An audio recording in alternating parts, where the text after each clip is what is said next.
네, 제6회 여성경제신문 금융포럼 세 번째 세션 이어서 시작하도록 하겠습니다. 이번 세션은 제도 혁신과 과제 정비란 주제로 진행될 예정입니다. 정경민 여성경제신문 대표님께서 사회를 맡아주시겠습니다. 네, 반갑습니다. 어느덧 마지막 세션까지 왔는데요. 이번 세션에서는 주로 제도 혁신 또 과세 문제를 다루도록 하겠습니다. 이번 세션에서는 발제해 주실 분들이 네 분이기 때문에 소개 없이 바로 첫 번째 발제자이신 정지열 한국자금세탁방지협회장님께 바로 발표를 부탁드리겠습니다.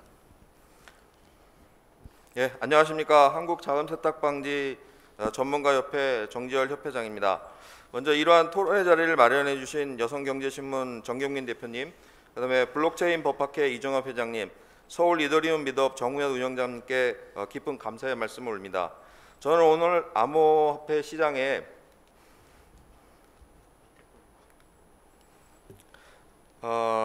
갈라파고스 규제에 대해서 말씀드리고자 합니다.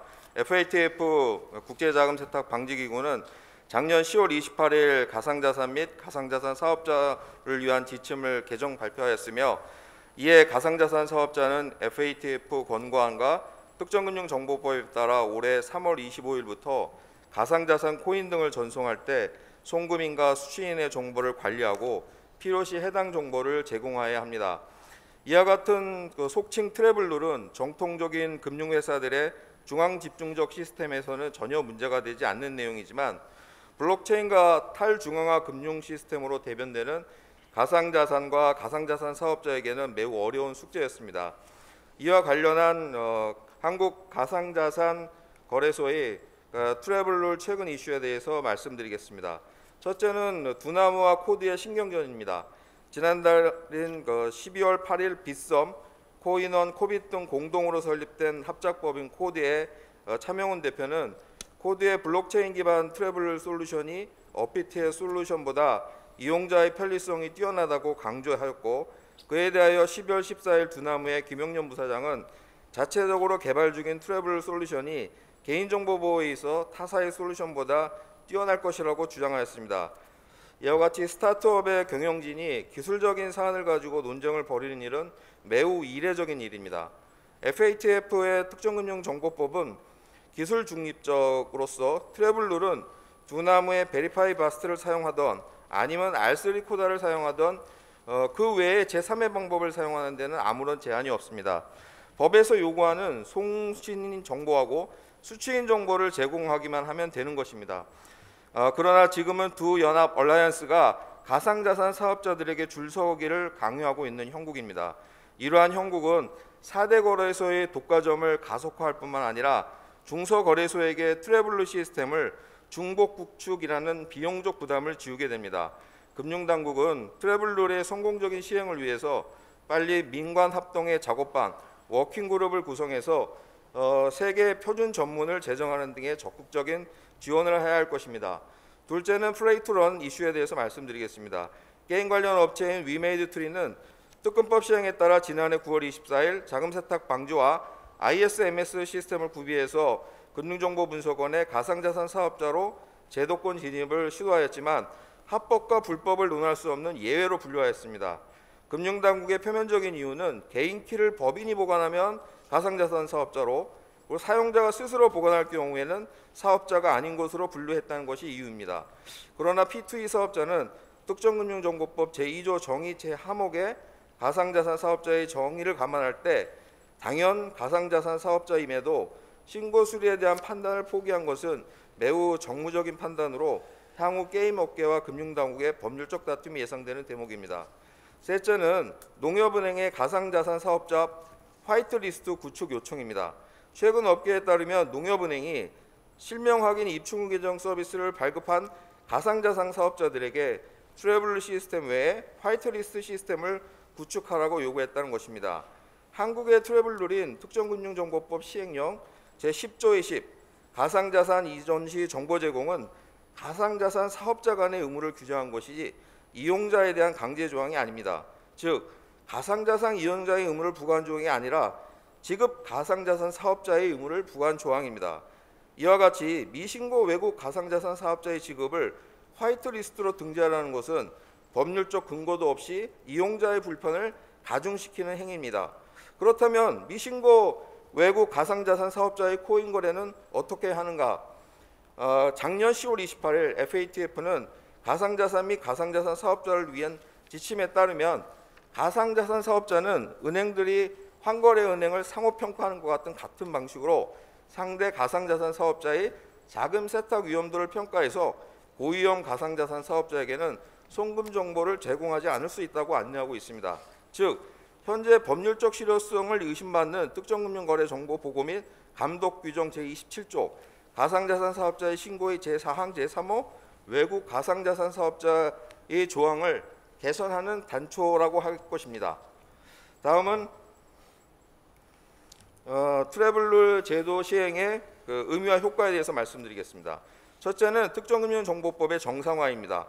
한국의 특정금융정보법에는 FATF 공고에도 없고 해외 관련법에도 없는 특이한 조항 2개가 있습니다. 정보보호 관리체계 인증과 실명 확인 입출 계정 서비스의 취득 의무가 그것입니다. 이것은 가상자산 사업자를 제도권으로 편입할 때 가상자산 사업자의 자금 세탁 방지 능력을 신뢰할 수 없었던 금융당국이 은행을 통해서 간접 규제를 목적으로 한 것입니다. 그러나 당초와 우려와 달리 작년 9월 25일 특검법 시행령이 본격적으로 시행되었지만 사회적으로 큰 무리를 일으킨 불량 가상자산 사업자의 먹튀 사건 등은 발생하지 않았습니다. 즉 건실한 가상자산 사업자들이 우리 사회에 믿음을 준 것입니다. 이에 국회는 국제표준에도 맞지 않는 특검법상의 특이조항인 ISMS와 실명계좌 조항을 삭제하여 성실하게 고객 확인 제도와 트래블룰을 준수하는 가상자산 사업자들에게 화답할 시기를 하겠습니다. 둘째는 금융소비자 보호 강화입니다. 그동안 가상자산은 익명성이라는 특유의 성격 때문에 해킹이나 사기 등에 취약했습니다. 그러나 이제 트래블룰이 시행됨에 따라 가상자산 추적이 용이해짐에 금융소비자 보호를 한층 강화할 수 있게 되었습니다.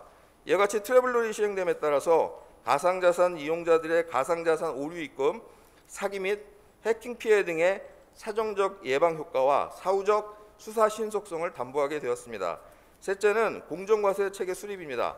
트래블룰 시행은 공정과세의 기본적이며 핵심적인 인프라입니다. 현재 가상자산에 대한 과세 기준은 복권 등과 같은 기타 소득으로 분류되고 있습니다. 이것은 가상자산을 바라보는 사회의 조세당국의 시선이 복권으로 바라보는 시각과 같다는 것입니다. 트래블룰이 시행됨에 따라 가상자산 거래가가 투명해지면 가상자산은 주식과 같은 금융투자 소득으로 사회의 인식이 전환될 것입니다. 이러한 사회적 공감대가 형성되면 국회에서도 가상자산의 과세를 주식과 같은 금융투자 소득으로 변경하는 합리적인 입법 활동이 전개될 것이라 기대됩니다. 넷째는 업권법 논의의 정상화 기대입니다. 그동안 가상자산의 제도권 진입은 가상자산 업권법을 만든 다음에 자금 세탁 방지를 위한 규제법이 후속으로 완성되는 일반적인 순서를 따르지 않았습니다. 2019년 7월 국제자금세탁방지기구의 한국에 대한 국가상업평가를 앞두고 FATF의 평가를 좋게 받기 위해 진지한 논의 없이 부랴부랴 특검법의 가상자산 조항을 신설했던 것입니다. 당시 국회 연구가 부족했던 것은 사실이라고 그 입법에 있던 정무위원회 관계자도 토로했습니다. 이제 올해 3월 25일부터는 트래블룰이 본격 시행되면 고객 확인제도 시행과 함께 가상자산 생태계가 건전화될 것입니다. 이러한 건전한 생태계를 바탕으로 가상자산 업권법 제정 작업이 진행된다면 국회, 금융당국 및 가상자산 업계 모두가 만족할 만한 업권법이 제정될 것이라고 기대됩니다. 이상으로 제가 준비한 발표를 마치겠습니다. 다시 한번 이런 토론 자리를 마련해 주신 존경하는 윤창현 의원님과 여러 의원님들, 그리고 여성경제신문 정경민 대표님, 블록체인 법학회 이정엽 회장님, 서울 이더리움 미법 정우현 운영자님께 깊은 감사의 말씀을 드립니다. 감사합니다. 네, 짧은 시간 안에 트래블룰과 관련된 이슈에 대해서 임팩트 있게 정리를 잘 해주신 것 같습니다. 자, 다음 두 번째 발제로 가상자산 수탁 펀드 ETF 도입을 위한 제도적 과제에 대해서 박종백 법무법인 태평양 변호사님의 발제를 듣겠습니다. 예, 안녕하십니까. 박종백입니다. 반갑습니다. 저는 여러 제도 중에서 자본시장의 한 부분으로 계속 성장하고 있는 펀드와 ETF에 관련해서 말씀 좀 드리겠습니다. 마이크가 좀 먼 것 같아요. 아, 그래요? 가까. 괜찮으시나요? 네. 우선 우리가 생각해 볼 수 있는 이 펀드에 대해서 앞으로 제도와 로드맵을 어떻게 설정해 볼 수 있는지 말씀드려 보겠습니다. 최근에 우리 사례를 말씀드리기 전에 해외에서 대표적인 어떤 제도화 사례를 보면은 미국에서는 이미 선물 거래가 허용이 되고 있고요. 또 그레이스케일 펀드 같은 다양한 펀드들이 이미 SEC에서 신고가 되고 있고, 캐나다에서 ETF 가상자산에 투자하는 ETF가 나왔고, 미국의 CFTC에도 비트코인 선물에 대해서 투자하는 ETF가 승인됐습니다. 그 다음에 스위스에서도 법적으로 ETF는 아니지만 매우 비슷한 ETP라는 그런 상품들이 21 Shares Bitcoin ETP라는 상품이 나와 있습니다. 그러면은 참고를 하기 위해서 대표적으로 미국의 그레이스케일 비트코인 펀드가 어떤 제도화 요소를 통해서 승인이 되는지 잠깐 보겠습니다. 제가 오늘 잠깐 보니까 이 비트코인 펀드만 해도 지금 운용액이 33조 정도 되더라고요.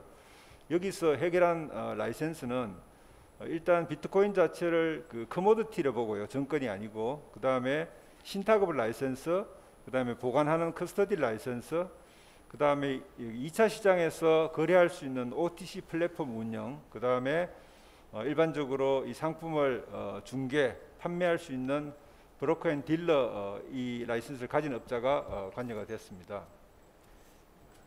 그럼 우리나라에서는 어떤 시나리오를 한번 생각해 볼 수 있냐 보겠습니다. 우선은 사실은 법상 엄격한 제한은 없어 보이는데 아직 되지 않는 영역이 있고, 그 다음 법상으로도 제도적으로도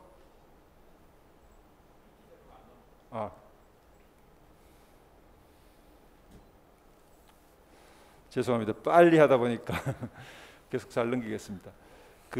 우선 법상으로 그렇게 금지되지 않아 보이는데 아직 우리가 출시되지 못하는 상품 영역이 있고, 그 다음에 법이나 제도적으로 좀 보완이 필요한 영역이 있는데, 전자의 영역은 우선 가상자산 기업의 주식 형태로 투자하는 펀드도 아직 나오지 못하고 있고요. 그 다음에 가상자산에 투자하는 이미 외국에서 승인된 펀드에 대한 국내 펀드를 국내에서 파는 것도 아직은 안 되고 있고, 그 다음에 외국의 레귤레이티드 된 펀드에 대해서 또는 ETF에 투자하는 펀드도 아직은 나오지 않고 있습니다. 그 다음 부분이 생각해 볼 수 있는 것은 우리나라에서 만들어진 가상자산에 투자한 펀드가 과연 나올 것인가의 문제가 있고요. 그 다음에 더 나아가서 상장지수 펀드, ETF가 우리나라에서도 승인이 될 것인가, 이렇게 로드맵을 생각해 볼 수 있을 것 같습니다.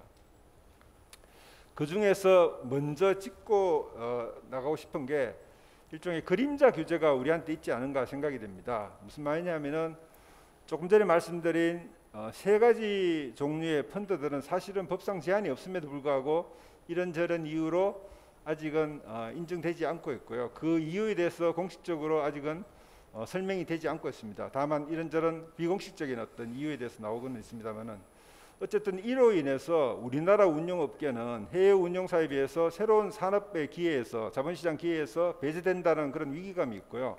또 한편으로는 투자자들한테는 투자할 기회를 제한받고 있다는 그런 불평들이 좀 나오고 있습니다. 그러면은 펀드하고 ETF를 나누어서 제도적으로 승인을 하기 위해서는 어떻게 될지 잠깐 보도록 하겠습니다.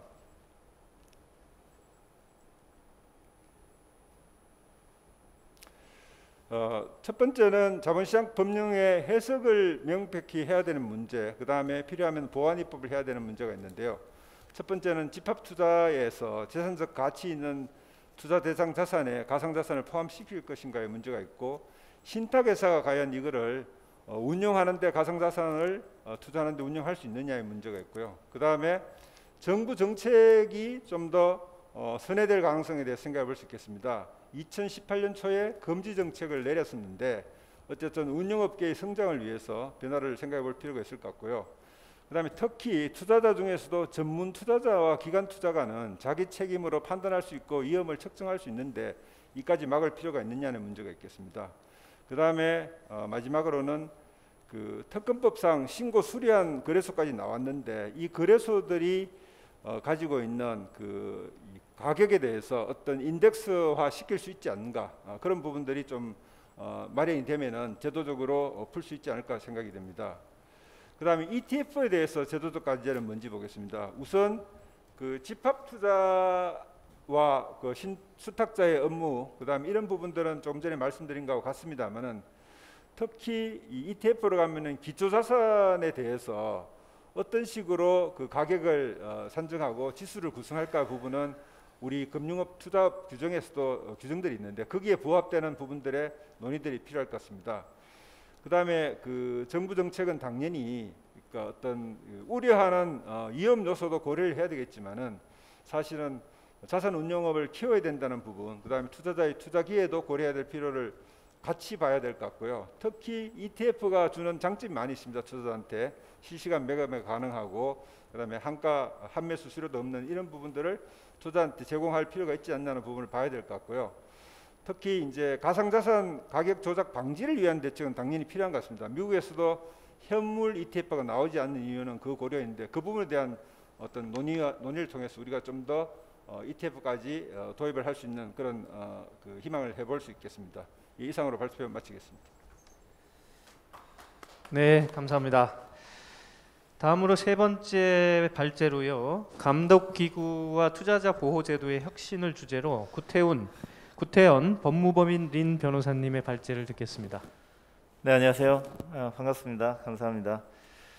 오늘 저도 세션 1부터 많은 석학들의 좋은 말씀을 다 들었는데요. 오늘 정말 많이 배운 것 같습니다. 그리고 제가 발표하는 주제와 관련 있는 말씀들이 많이 나왔고요. 세션 1에도 그렇고요. 가상자산이라는 것이 본질을 잘 파악해서 글로벌 각 국가들이 대응하고 있다는 점 많이 지적을 해주셨습니다. 이렇게 하면 다음으로 넘어가나요? 네. 지금 특검법에 가상자산의 일정한 행위들을 가상자산 사업으로 정하고 이런 가상자산 사업의 정의에 해당하는 사업을 영리를 목적으로 하려면 신고를 하게 돼 있죠. 이게 이제 우리가 갖고 있는 제도인데 사실 특정 금융거래 정보의 보고 등에 관한 법률은 조금 전에 정지열 협회장님이 잘 말씀하셨듯이 돈 세탁 방지를 위한 것이니까 그 목적에만 충실하면 되는데 너무 나가서 뭐 급한 마음이실 수 있겠는데 사업의 인허가 제도를 설계했고요. 그 인허가의 수준이 너무 높아서 거의 면허 수준이에요. 우리 운전면허처럼 정말 정밀하게 실력을 따져가지고 인명 피해가 발생할까봐 면허를 발부하는 그런 시스템으로 만들어 두었는데 지금까지 온라인 산업에서 이와 같은 강력한 허가 시스템은 기간통신 사업자 또는 방송 사업자 수준입니다. 설비까지 전부 점검해가지고 인증을 2개나 받죠.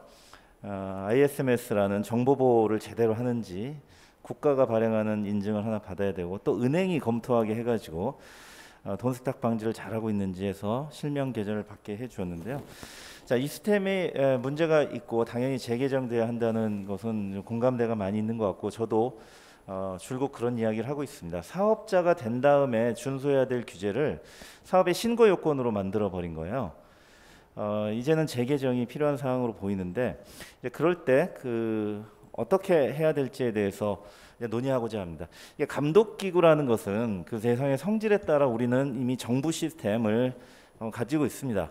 우리나라 정부의 규제는 굉장히 치밀하고요. 인터넷에서 검색해 보시면 규제 사각지대라는 말이 있습니다. 규제 사각지대. 규제에 구멍이 있단 말이에요. 그 말은 뭐죠? 구멍이 크면 그런 말이 있을 리가 없죠. 구멍이 없는 줄 알았는데 구멍이 있는 거야. 깜짝 놀라서 하는 말이에요. 즉 우리는 규제 사각지대가 발견되면 언론이 깜짝 놀라서 기사를 쓸 정도로 시민들의 일거수일투족을 전부 규제하고 있어요. 거의 빈틈이 없습니다. 게다가 우리 자본시장 체제를 갖추고 있죠. 자본주의 시스템을 가지고 있고 주식회사 시스템을 서양으로부터 도입해서 다 가지고 있어서 우리나라에서 유통되고 시민들이 보유하거나 거래하는 자산 중에 규제 사각지대가 있는 것은 거의 없습니다. 이것을 잘 생각해 보면 이 가상자산이 과연 처음에는 뭔지 몰랐더라도 이제 냉정하게 정신을 차리고 기존의 규제 시스템에 맞는 것은 새로운 것을 만들 필요가 없이 기존의 규제 시스템으로 무엇을 하면 된다? 소비자 보호를 하면 되는 겁니다. 규제의 목적은 국민 보호거든요. 사업자 보호도 있어요. 공정거래 같은 거. 이건 1차적인 목적이고요. 궁극적인 목적은 규제의 목적은 국민의 보호입니다. 그러면 국민의 보호 제도가 이미 있다면 그것을 활용하면 돼요. 특히 공정거래 같은 문제 발생했을 때 공정위를 배제하고 새로운 정부를 만들 필요가 있습니까? 없잖아요. 그런 이중 기구를 우리가 만들어서 시민들이 이중 삼중의 세금을 부담하면서 그러한 정부를 만들 필요 없거든요. 그러니까 정부가 가상자산에 대한 판단을 2017년에 한 것을 보고 또 그의 가상자산 관련 입장을 정리해 두었는데요. 그 당시는 이게 뭔지 모르고 깜짝 놀랐기 때문에 일단 굉장히 금지하는 입장이었고 심지어 법무부 장관의 거래소 폐쇄 발언까지 나왔지만 그거는 이미 다 오래된 이야기입니다. 무려 4년 5년 전 이야기이기 때문에 이 중에 정부가 이렇게 공언한 대로 제대로 법을 만들어 시행했다면 빨리 제도가 차라리 안착됐을 것 같은데 그렇지 않으셨어요. 아까 세션원에서도 나왔지만 가상자산을 오랫동안 지켜본 또는 본질을 바로 파악한 서구의 시장 경제를 가지고 있는 선진 법제 국가들은 이게 세 가지가 있다는 걸 알게 됐어요. 소위 말하는 자본시장에서 유통이 됨직한 증권형, 아까 세션원에서 많이 말씀해 주셨죠. 그거는 증권규제법을 완벽하게 가지고 있습니다. 우리나라 자본시장법 확실하죠. 금융위원회 철저한 통제하에 발행을 합니다. 등록을 해서 49인 이하만 사모제도를 가지고 하지만 그것도 역시 상당히 규제를 합니다. 등록하게 돼 있고요. 남의 돈 함부로 모으지 못해요. 그러면 그런 증권적 성질을 가지는 것은 증권형으로 규제하면 돼. 우리는 이미 법제가 완비되어 있습니다. 나머지는 뭐냐? 이용권에 해당하는 거, 상품권에 해당하는 거, 이걸 유틸리티라고 표현하는데 규제 없어요. 상품권 규제 없습니다. 그리고 지불형 선불지급수단 같은 지불형이 있는데 그것도 2개 이상 업종에서만 전자금융 선불지급수단으로 규제하고 있어요. 이런 식으로 지금 이 세 가지 유형으로 논의되는 건 우리나라에 다 규제법제가 있더라. 무엇을 위한 규제법제? 소비자 보호를 위한 규제법제가 있더라는 거죠. 빠져 있는 게 뭐냐? 바로 이제 그 거래 과정에서의 소비자 보호잖아요. 정보의 비대칭을 해소하는. 지금 제가 자료에 썼지만 우리나라의 가상 자산은 금융 상품은 없습니다. 왜냐?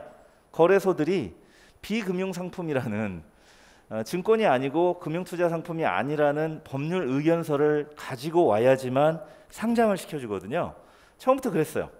왜냐? 아까 처음에 잠깐 넘어갔지만 2017년 9월 달에 정부 합동 가상통화 TF에서 자본시장법을 위반하는 방식으로 발행하는 암호화폐 가상통화입니다. 그 당시 용어로는 처벌하겠다라고 공언하셔가지고 처벌받으면 안 되고 그러면 금융에 등록하면 허용 안 해주시니까 발행을 못하니까 다 자본시장법 위반이 아니라는 의견서를 받아서 거래소에 제출하고 상장을 했어요. 그러면 우리나라 지금 거래소에 원화마켓이든 코인마켓이든 가상자산 중에 금융상품은 없는 거죠. 자본시장법에 더 규제해야 될 그런 건 없는 거죠. 그래서 금융위가 가만히 계시는 거예요. 있으면 벌써 고발해서 형사처벌했겠죠.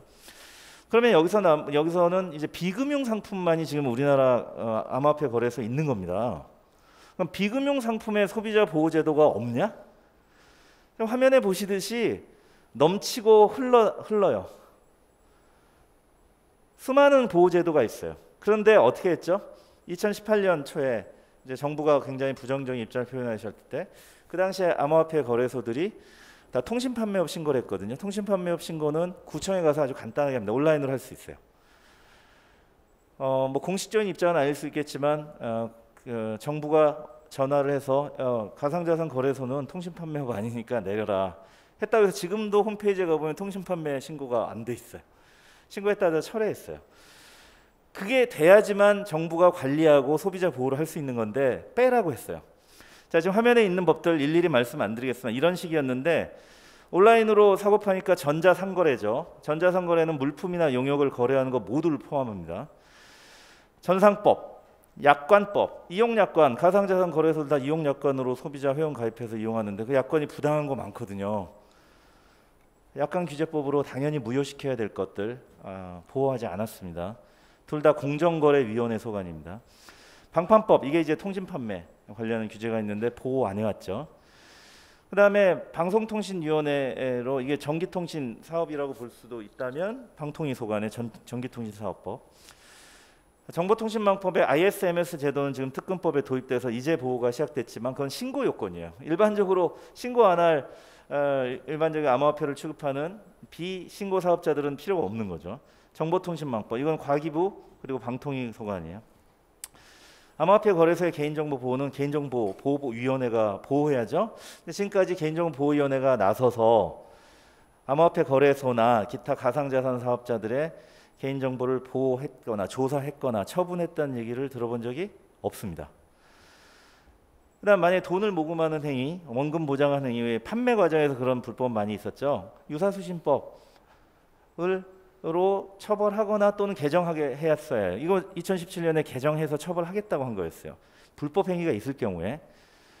그다음에 형법에 사기 많죠. 뭐 사기 거래, 횡령 이런 것들은 다 이런 법으로 할 수 있고요.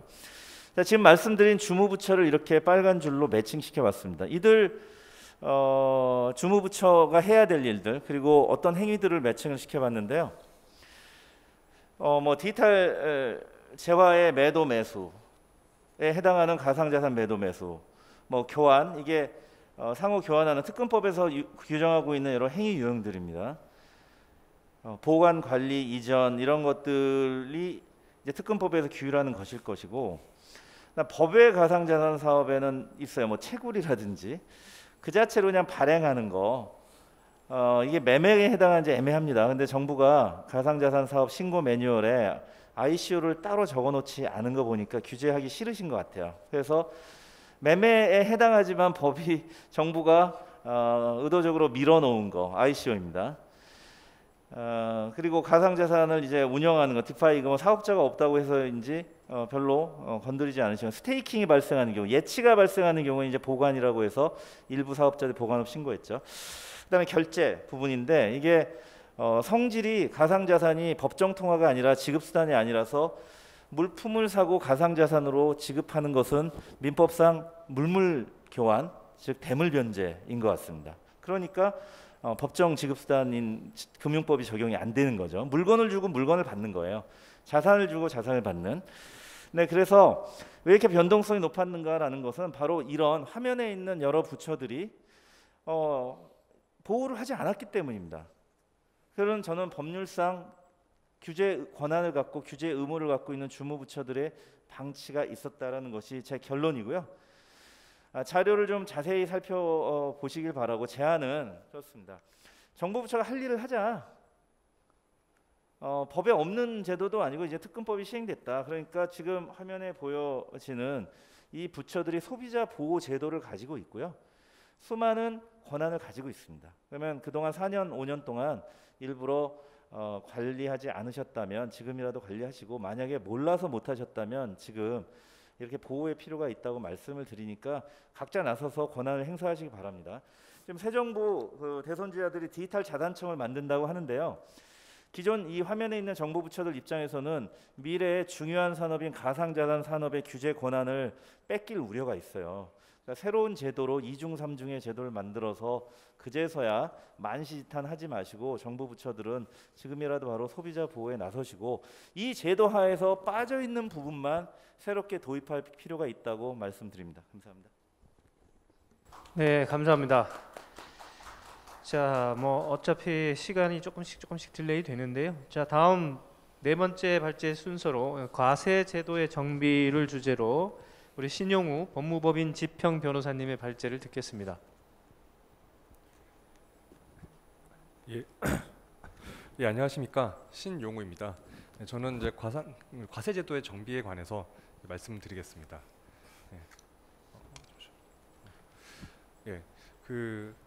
원래 과세 기본 원칙으로 소득 있는 곳에 세금 있다 이런 기본 원칙이 있습니다. 그래서 정부는 가상자산의 양도나 대여로 발생한 소득에 대해서 이제 과세 추진을 했었고요. 특히 이제 가상자산 거래가 증가하고 시장 규모가 확대하니까 과세를 해야 된다라는 이제 필요성에 따라서 추진을 해왔습니다. 그래서 2020년 12월에 소득세법 개정안이 통과됐었고 그 후속 시행령 개정안이 그 다음 해에 마련이 됐습니다. 그래서 내용은 아마 잘 아시겠지만 간단히 요약해드리면 그 기본공제는 250만 원이고 초과분에 대해서 20%의 세율, 지방소득세 포함해서 20%의 세율로 기타 소득으로 분리과세를 하고요. 그다음에 아마 내년 1월 1일부터 시행 예정인데 그 전에 보유하던 자산은 이제 가상자산은 그 1월 1일 내년 1월 1일 취득 이제 가액을 이제 기준으로 이제 이 취득가액을 의지한 이제 취득가액으로 본다라는 것이죠. 그다음에 그 외국 비거주자나 이제 외국인이나 외국 법인에 대해서는 이제 가상자산 사업자가 원천 징수하도록 했습니다. 그다음에 가상자산 사업자가 분기별로 과세 자료를 제출하도록 했고요. 원래는 올해 1월 1일부터 과세를 하려고 했었는데 일단 1년 유예돼서 내년 1월 1일부터 과세 예정입니다. 네, 일단 그 과세 대상 가상자산의 범위나 성격에 대해서 간단히 말씀을 드리겠습니다. 특히 기타 소득으로 과세한다는 것이 이제 문제인데요. 그 정부에서 기타 소득으로 과세한 그 근거는 국제회계기준 해석위원회가 가상자산을 회계상 무형자산으로 분류를 하고 있고요. 특히 상표권 등 일반적인 무형자산은 대체로 기타 소득으로 과세한다는 점을 근거로 들고 있습니다. 근데 이제 이렇게 기타 소득으로 과세를 하게 됨에 따라서 이제 주식과 비슷하게 이제 가상자산이 굉장히 변동성이 큰데 어느 해에는 이익이 날 수 있고 어떤 해에는 손실이 날 수 있죠. 그래서 뒤에 말씀드리겠지만 주식의 경우에 그 2월 손익을 이제 합산해서 2월 이제 손익을 2월에서 공제할 수가 있는데 불구하고 이제 어떤 양도 차손이 발생했을 경우에 결손금에 대해서 2월 공제가 불가능하다는 문제점이 있습니다.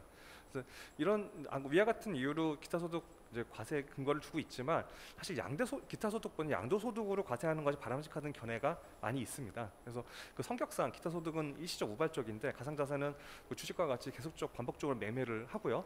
그다음에 회계상 무형자산으로 본다고 해도 반드시 기타 소득 과세할 필요는 없다라는 것이 이제 학계의 많은 의견입니다. 다수 국가가 양도소득으로 과세한다는 점도 고려할 필요가 있습니다. 그래서 최근에 일본은 작년 10월에 한중일 회계기준 제정 기구 회의에서 이제 가상자산을 무형자산으로 다루는 그 기준이 부적절하다. 신종의 새로운 형태의 금융자산으로 처리할 필요성이 있다라고 표명한 바 있고 우리나라도 그 일정 부분 그에 대해서 이제 찬동하는 의견을 낸 바 있습니다. 그래서 이런 그 회계 기준과 이제 무관하게 이제 볼 필요가 있고 이제 기타 소득을 양도소득 과세로 해서 그 양도 차손을 2월 공제할 수 있도록 하는 방향을 검토할 필요가 있겠습니다. 그 이외에도 이제 다양한 관점에서 그 과세의 범위나 방법에 대해서 연구가 필요한데요. 일단 현재 소득세법에서는 이제 특정금융정보법상의 가상자산이나 가상자산 사업자의 정의를 활용하고 있는데 이 범위가 적절한지 과세에서는 또 별도로 많이 이제 그 규제를 한 그 정의를 하는 경우들이 있거든요. 그래서 과세 대상에 빠진 부분은 없는지 오히려 좀 불필요하게 이제 범위가 확대되는 거 아닌지 검토할 필요가 있고요.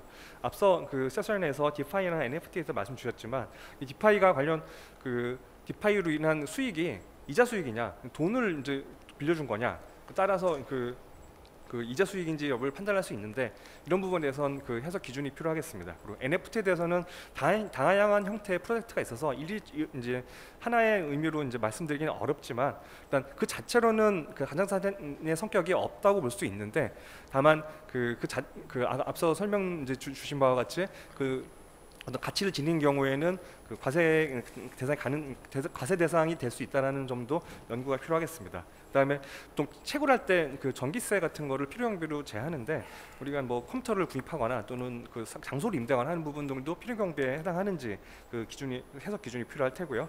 그다음에 그 법에서는 양도와 그 대여에 대해서만 이제 다루고 있는데 하드포크 에어드랍 그다음에 뭐 분실이나 해킹 등의 경우에는 어떻게 처리할 것인지 좀 명확한 기준이 필요하겠습니다. 스테이블 코인이 돈인지 아니면 외화증권인지 따라서 과세 기준이 달라질 수 있겠고요.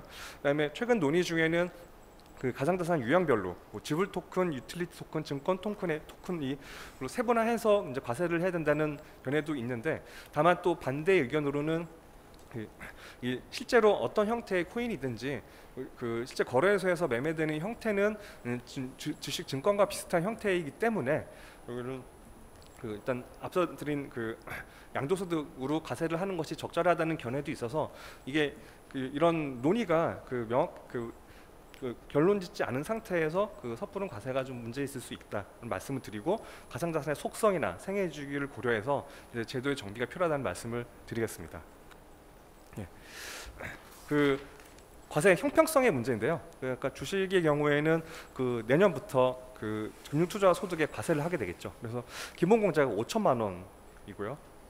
그다음에 적용세율 아까 말씀드린 대로 과세 기간은 개시일 전에 5년 이내에 발생한 결손금에 대해서는 2월 공제가 가능하도록 되어 있는데, 일단 기본 공제에 있어서 주식이 5천만 원과 가상자산이 250만 원은 확연히 차이가 있죠. 이런 부분에서 물론 이제 주식에 있어서는 어떤 영역이나 역사가 다르고, 이제 주식에 따라서 주식으로 인해서 실제 산업계에 자본이 투여된다는 이점이 있어서 차이가 있다는 견해도 있지만, 사실은 이런 가상자산 자체가 실제로 가상자산 업계, 나아가서는 블록체인 크립토 생태계 전반에 또 자금을 투여한다는 의미이기 때문에 이렇게 구별을 둘 필요가 있을 수 있다고 생각이 듭니다. 그다음에 아까 말씀드린 대로 이 변동성이 가상자산의 경우 변동성이 크기 때문에 양도차손에 대한 결승금 이월 공제가 이제 중요한데, 이거 부분에 대한 해결이 필요하다고 생각됩니다. 인프라나 실효성 측면에서도 문제가 될 수 있는데요. 과세 공백에 대한 우려가 있습니다. 그래서 모네로나 제트캐시 같이 익명성이 높은 가상자산에 대해서는 거래 추적이 좀 어렵지 않느냐. 그다음에 개인 간의 지갑에서 지갑으로 거래하는 경우에는 과세 당국이 과연 포착할 수 있는지, 이거에 대한 우려 제기가 있고요. 앞서 말씀 주신 트래블 룰 같은 경우에는 이런 정보 수집으로 과세에는 좀 도움이 될 수 있을 것 같다는 말씀을 드리지만, 다만 이제 소득세법에서 가상자산 사업자가 어떤 관련 자료를 과세 자료를 관할 세무서에 제출하도록 규정하고 있는데, 이게 적절한지 실제 특근법상의 어떤 취지와 또는 이제 소득세법의 취지가 다르기 때문에 자료가 적절한지에 대한 검토가 필요하겠습니다. 이상 마치겠습니다. 네, 감사합니다. 네 분의 발제를 다 들었고요. 지금 시간이 그렇게 많지 않기 때문에 우선 한 분씩 돌아가면서 제가 질문을 드리겠습니다. 아마 암호화폐 투자하시는 분들 사이에서는 지금 트래블 룰이 가장 큰 핵심 현안으로 느끼실 텐데, 트래블 룰이라는 제도는 원래는 기존의 은행들 간의 송금 수신에서 적용되던 그런 제도였습니다. 그러니까 중앙화된 은행에서는 우리가 은행 계좌를 틀 때 이름, 주소, 연락처, 주민등록번호 이런 걸 다 넣게 돼 있죠. 외국도 마찬가지입니다. 그러다 보니까 은행에서 은행으로 송금할 때 개인정보를 확인하는 것이 굉장히 용이했고, 그래서 국제표준을 스위프트라는 국제표준을 만들었으니까 그 제도가 유지가 됐었는데, 탈중앙화된 세계에서는 그런 중앙화된 금융회사가 없이 각자가 개인 지갑을 중심으로 거래를 하게 됩니다. 근데 그 개인 지갑, 여러분들이 많이 아시는 메타마스크 같은 그런 개인 지갑에는 이름도 안 들어가고 주소도 안 들어가고 연락처 당연히 안 들어갑니다. 그런 개인 정보가 전혀 없게 되기 때문에 지금 트래블 룰에서 한국의 거래소와 외국의 거래소 사이의 거래에서는 큰 문제가 없습니다. 다 실명화가 되어 있기 때문에. 문제는 거래소에서 개인 지갑으로 출금을 할 때 문제가 생기게 됩니다. 그런데 정부에서 이 개인 지갑으로의 출금에 대한 가이드라인을 지금 주지 않고 각 거래소가 계약을 맺고 있는 은행 보고 알아서 해라, 이렇게 하다 보니까 은행별로 지금 각각 기준이 다릅니다. 농협이나 신한은행, 빗썸, 코인원, 코빗 같은 세 거래소와 거래하고 있는 농협이나 신한은행은 개인 지갑 출금을 아예 금지를 시켰고요. 또 업비트와 거래를 하고 있는 K뱅크는 이것을 허용하고 있습니다. 그래서 거래소마다 이게 기준이 제각각이고, 이러다 보니까 이제 업비트로 오히려 독과점이 심화되는 문제들이 발생을 하고 있습니다. 물론 이거는 이제 금융회사마다의 입장 차이가 있습니다. K뱅크는 해외 영업점이 없기 때문에 자금 세탁 문제에 대해서 좀 자유롭고, 농협이나 또 신한은행은 해외 영업점이 많아서 자금 세탁 문제가 연루가 될 경우에는 해외 영업에 차질이 빚어질 수 있기 때문에 이제 우려하는 측면이 있다고 보입니다. 그렇지만은 기준이 이렇게 제각각이다 보니까 독과점 문제가 심각해질 수 있고, 그래서 이제 여러 가지 불편들을 많이 생기고, 앞서서 이야기한 국보다오도 그 실패한 요인 중에 하나가 이런 그 개인 지갑으로의 출금을 금지시키다 보니까 펀딩 하는데 많은 어려움이 따랐던 것으로 저는 알고 있습니다. 자, 정재열 회장님께 여쭤보겠습니다. 외국에서도 국내에서처럼 거래소에서 개인 지갑으로 출금하는 것을 아예 금지하는 나라가 있는지, 또 그렇다면 이 문제를 어떻게 좀 해결해야 할지 의견을 좀 밝혀주시죠. 예. 그 개인 지갑에 대한 가이드라인은 이미 이제 나와 있습니다. 그러니까 2020년 그 11월 3일 금융회의 가상자산 관련 특급법 시행령 개정안 입법 예고를 보면 개인과 개인 간의 이전은 특근법 적용 대상이 아니며, 근데 가상자산 사업자가 개인에게 이체할 경우에는 규제 대상 여부는 식별이 안 된 개인의 지갑으로 이체를 금지하라고 했습니다. 규정 방식은 사업자가 수취인을 확인하라고 적시하고 있습니다. 즉 물리 해석 원칙에 의거하면 지갑을 확인하라는 것이 아닙니다. 규제 대상이 사람 펄슨이지 지갑 월렛이 아닙니다. 이것은 현재 은행 거래의 일회성 금융 거래의 고객 확인 KYC에 이제 해당하는 규정과 유사하다고 하겠습니다. 질문하신 것처럼 외국 회사를 보더라도 개인 지갑의 출금 금지 사례는 없습니다. 개인 지갑의 입출금 금지 조치는 해당 금융회사가 법령에 근거한 그 신중한 접근이 필요하다고 하겠습니다. 예. 네, 그러니까 지금 현재 규정상으로는 그 없는 거를 강요를 하고 있다, 이런 뜻이네요. 그죠? 네, 그렇습니다. 예. 네. 자, 좀 참고를 해주시고요. 시간 관계상 다음 박종백 변호사님께 여쭤보겠습니다. 펀드라든가 ETF는 간접 투자 기회를 준다는 측면에서 자본시장 발전에 큰 기여를 하고 있는 거고, 또 비트코인이나 이더리움 같은 암호화폐에 직접 투자하는 것이 부담스러운 기관 투자자 입장에서는 투자 기회를 확대한다는 좋은 그 측면이 있습니다. 그런데 아까 말씀하신 그 로드맵 중에서 지금도 암호화폐 사업을 하는 회사에 투자하는 펀드, 이것은 허용해 줄 수가 있을 것 같습니다. 암호화폐 직접 투자가 아니라 블록체인 관련 사업을 하는 기업에 대한 투자를 하는 펀드, 이건 충분히 허용해 줄 수 있을 것 같고, 또 이미 해외에서 많이 팔리고 있는 펀드들이 있는데, 안정성이나 뭐 보안성 이런 것들이 다 증명된 펀드들이 있는데, 그런 해외 펀드들을 한국에 갖고 와서 국내에서 판매할 수 있도록 허용하는 것은 법상으로 아무런 문제가 없을 듯합니다. 그런데 아까 발제 과정에서 그림자 규제를 통해서 이것을 막고 있다, 특별한 이유를 밝히지 않고 있다, 이렇게 말씀을 하셨는데, 박 변호사님께서 보시기에는 그 이유가 도대체 어디에 있다고 보십니까?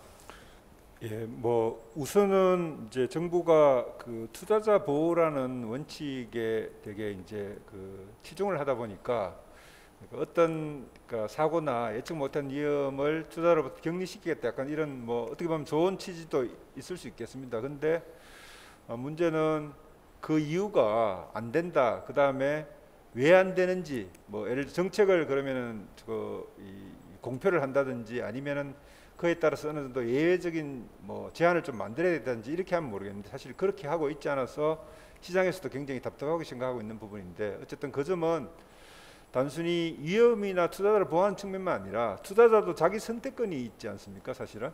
그래서 그런 측면에서 양 측면을, 그 다음에 이게 그 산업화되고 있다는 측면을 같이 본다면은 전혀 그 부분은 지금같이 그 간접적으로, 그러니까 그 간접적이라는 건 사실 그런 거죠. 실질적으로 어떤 펀드 등록을 하면은 그 부분을 철회를 좀 요청을 한다든지 이런 식으로 이루어지고 있거든요. 이제 그런 태도에서 좀 벗어나서 정말로 이게 우리가 그 존중해야 될 어떤 가치라면은 좀 공식적으로 입장을 좀 가지는 그런 해결책이 좀 바람직할 것 같습니다.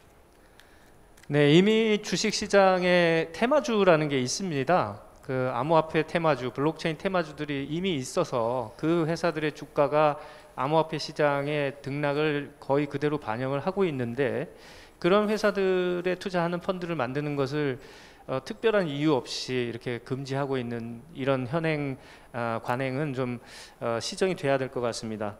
자, 다음으로 구태원 변호사님께 여쭙겠습니다. 구 변호사님 그 발제는 제가 상당히 재미있게 들었는데요.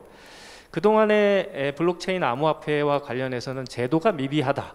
이런 게 이제 보통 업계의 인식이고 업계에서 이제 그렇게 생각들을 하고 있었는데, 구 변호사님께서는 거꾸로 제도가 없는 게 아니다. 이미 제도가 다 있고 소비자 보호 제도도 다 있고 또 암호화폐나 블록체인 사업을 규율할 수 있는 여러 가지 기구도 다 있다. 그런데 정부가 자기가 해야 할 일을 안 하고 방치해뒀기 때문에 그동안에 이런 규제나 이런 것들이 미비했던 것이지 제도가 없는 것은 아니다 해서, 사실은 제 질문에 대한 첫 번째 질문에 대한 답을 이미 하셨습니다. 그 이재명 후보 공약을 보면 디지털 자산 감독청을 현재의 금융감독원과 별개로 설립을 하겠다. 물론 취지는 아마 암호화폐나 블록체인이 기존의 금융산업과는 전혀 본질적으로 다르기 때문에 이것을 규율하는 감독기관은 기존 감독기관과는 좀 달라야 한다. 그래서 분리해서 설립을 해야 한다라는 취지인 것 같습니다. 이런 공약에 대해서 구 변호사님 어떻게 생각하시나요? 제 발표 자료를 보시면 아시겠지만 결론부터 말씀드리면 당연히 반대입니다. 그거는 정말 우를 범하는 방향이라고 보이고요. 제도가 미비해서 암호화폐 거래 관련 소비자 피해가 발생한 게 아니라 정부의 태도가 미비했던 거거든요. 그 자세를 바로 갖추면 될 일이고요. 아까 이미 말씀드렸지만 여러분들이 뭐 혁신적인 산업을 할 때 규제가 너무 많아서 숨이 막힐 정도로 우리는 규제가 많습니다. 그리고 정부 부처도 다 발달해 있고요. 규제 사각지대가 여기도 거의 없습니다. 지금 뭐 필요한 제도는 ICO 때 정보 비대칭, 뭐 공시제도 같은 거, 증권은 발행할 때 증권회사라는 믿음직한 기관이 다 실사를 하고 공시를 해서 공모를 하잖아요. 이런 제도가 좀 미흡했던 거죠. 그런 것들, 소비자 보호제도. 그래서 프랑스는 그거를 법으로 만들었습니다. 딱 그거만 만들었습니다. 이렇게 선진국은요, 이 제도가 어떤 새로운 현상이 생길 때 당황하지 않고 본질을 정확히 보고 맞는 규제를 갖고 있는 부처가 자기 일을 합니다. 우리는 5년 동안 아무것도 안 했어요. 그러다가 특검법을 훅 만든 거죠. 그래서 제 개인적인 의심이야, 특검법 만들려고 그랬나? 의심을 살 정도예요. 어떻게 이렇게 5년 가까운 시간을 우리나라의 정부의 규제가 공백인 상태를 만들 수가 있죠? 정부의 직무유기라고 생각을 합니다. 그렇기 때문에 당연히 이걸 새로운 청을 만들어서 한다? 그럼 공정위는 뭐하고, 개인정보보호위원회는 뭐하고, 검찰청은 뭐하고, 금융위는 뭐하고, 뭐하죠? 그 과기부는 뭐하고, 방통위는 뭐하고, 또 하나의 기능을 갖는 종합적인 부처를 만드는 것이 된 것도 아니고, 그러면 거기서 하는 것이 뭐 ICO 감독기구 정도로 할 것인가? 그것도 아닌 것 같고요. 그래서 저는 아까 말씀드렸지만 다시 한번 이 선진국들의 대응을 잘 살펴보시고, 자본주의가 우리보다 오래된 나라들입니다. 200년 이상 한 나라들은 그 나라의 법을 가져왔으면 그 나라들이 어떻게 대응하는지를 잘 보고, 우리 제도에서 부족한 부분도 지금 모범예가 다 있거든요. 그것을 보완하는 형태로 성숙한 태도를 가지시면 될 것이라고 생각합니다. 감사합니다. 네, 차기 정부에서 이 부분은 꼭 좀 참고하셔가지고 새로운 기구를 많이 만드는 것은 결국 옥상옥을 만들고, 정부 기구는 사실 작으면 작을수록 좋습니다. 세금도 적게 들어가고, 참고를 해주시면 좋겠습니다. 자, 다음으로 신용우 변호사님께 질문을 드리겠습니다. 우리나라 소득세법에서 가상자산으로 생긴 소득을 기타 소득으로 간주하고 있기 때문에 여러 가지 그 문제가 생기고 있다는 좋은 지적을 해주셨는데, 그리고 주식하고 좀 공평하지 못한 그런 과세 문제도 다 지적을 해주셨는데, 사실은 양당 후보들 공약을 살펴보니까 이런 제도들을 다 개선하겠다 이렇게 공약을 하셨습니다. 그래서 아마 개선이 될 걸로 예상이 되고, 그런데 저의 근본적인 질문은 과세를 1년 딱 유예를 해놨습니다. 원래 올해 1월 1일부터 과세가 됐어야 되는데 과세를 1년 유예했는데, 아까 말씀하신 대로 디파이라든지 NFT라든지 스테이블 코인이라든지 이런 새로운 금융상품 또는 금융자산에 대한 개념 정의조차 아직 안 돼 있고, 이게 도대체 뭐냐 하는 거에 대한 규정이 없는 상태에서 과연 1년 뒤에 과세가 될 만큼 우리나라 인프라 갖춰져 있는지 신 변호사님 의견을 한번 듣고 싶습니다. 예, 말씀하신 대로 특히 NFT, 디파이는 새로운 형태의 가상자산에 대해서는 아직 논의가 좀 부족한 형편이죠. 다만 뭐 일정 부분 에어드랍 같은 경우에 이제 해외에서 어떤 개념을 이제 정의하고 이제 과세에 대한 이제 가이드를 제시하고 있는 만큼 아까 이제 구태환 변호사께서 말씀 주셨지만 전향적인 태도를 갖고 임한다면 뭐 1년 동안 이 연구를 통해서 이제 어떤 제도적인 인프라는 논의를 통해 충분히 갖출 수 있을 거라 이제 생각이 듭니다. 예, 특히 이제 아까 주식과의 형평성이라든가 또는 이제 바라보는 기타 소득으로의 과세하는 관점들을 고려했을 때 이런 부분들을 산업 발전, 가상자산 생태계를 어떤 산업으로 바라보는 이제 관점을 갖고 있는다면 제도 인프라 마련에도 도움이 될 것 같고요. 다만 이제 아무래도 정부에서는 좀 신중하게 이거를 연구하고 논의하고 결정을 해야 될 테니 1년이라는 시간이 이렇게 여유 있지는 않을 것 같아서 당장 그런 논의를 시작해야 될 거라 생각이 듭니다. 네, 시간이 많지가 않아서 제가 짤막하게 한 가지씩만 더 질문을 드리겠습니다. 바로 신 변호사님 연이어서요. 아까 말씀드린 개인 지갑으로의 출금 문제, 요게 과세 문제와도 연결이 되는데 사실 개인 지갑으로 출금해서 해외 거래소나 이런 쪽으로 출금을 해버리면 과세 자료가 확보가 안 되는 이런 문제가 생기는데 이 부분은 어떻게 해결할 수 있을까요? 일단 해외 거래소와의 문제는 거래소 간의 협력을 통해서 해결을 해야 될 것 같고요. 사실은 이제 개인 지갑 대 개인 지갑의 문제인데 이것은 사실은 우리가 현금을 거래할 때도 이제 과세 당국이 포착하지 못하는 어떤 현실적인 문제가 있지만 가상자산 경우에는 지갑 대 지갑으로 현금에 비해서 더 손쉽게 이전이 가능할 수 있어서 좀 문제가 될 수 있습니다. 근데 이것은 거래소에서 거래하는 것들에 비해서 좀 형평성에 문제가 되겠죠. 근데 이게 가상자산이 익명성을 갖고 있긴 하지만 어느 정도 추적이 가능한 시스템을 갖고 있기 때문에 이제 작은 거래에 대해서는 가만 놔두고 굉장히 큰 고액 거래에 대해서는 어느 정도 수학연과 유사하게 시스템을 갖춘다면은 기술적인 가능한 부분도 있어서 이런 부분에서 과세 당국이 준비를 한다면 가능한 부분이 있지 않을까 생각이 듭니다. 네, 감사합니다. 자, 거꾸로 역순으로 구 변호사님께 한 가지만 여쭙겠습니다. 지금까지는 규제 감독 기구에 대해서 얘기했는데 업권법 얘기가 나오면서 육성 기관에 대한 이야기도 나오고 있습니다. 특히 윤석열 후보 공약을 보면은 디지털 산업진흥청이라는 육성 기관을 설립을 하겠다 이렇게 발표를 했는데요. 규제 기관은 뭐 더 많이 생기는 것이 안 좋은데 육성 기관은 어떻습니까? 역시 필요 없다고 생각합니다. 가만 놔두면 육성 잘 됩니다. 이번에 NFT 폭발하는 거 보셨죠? 마침 그게 아트 NFT였잖아요. 디지털 아트 거래는 저작물의 거래거든요. 저작물 거래는 마침 소관이 문화체육관광부입니다. 그러니 금융이든 기존의 강한 규제 부서가 개입할 여지가 없고 문체부가 얼른 우리가 NFT 가이드를 만들겠다고 작년 7월에 손들었잖아요. 그랬더니 우리나라에서 NFT 지금 플랫폼 사업 엄청나게 나오고 있잖아요. 즉 걸림돌이 되는 규제, 막는 규제를 없애주면 산업은 알아서 활성화됩니다.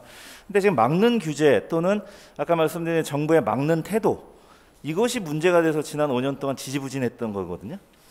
즉 막는 규제와 막는 자세들 금지한 것도 아니고 아닌 사실상 규제하고 있는 이러한 불명확한 규제 태도, 이런 것들을 걷어주시면 알아서 잘 진행될 것이라고 생각을 합니다. 네, 감사합니다. 차기 정부에서 참고해 주시기 바라고요. 박 변호사님께 마지막으로 한 가지 여쭙겠습니다.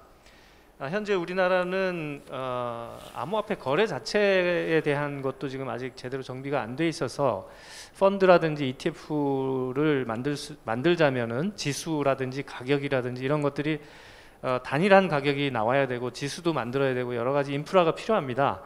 국내 인프라 준비 상태가 어느 정도 되신다고 보시는지, 그리고 만약에 이것을 감안하면 언제쯤이면은 펀드나 ETF가 가능할지.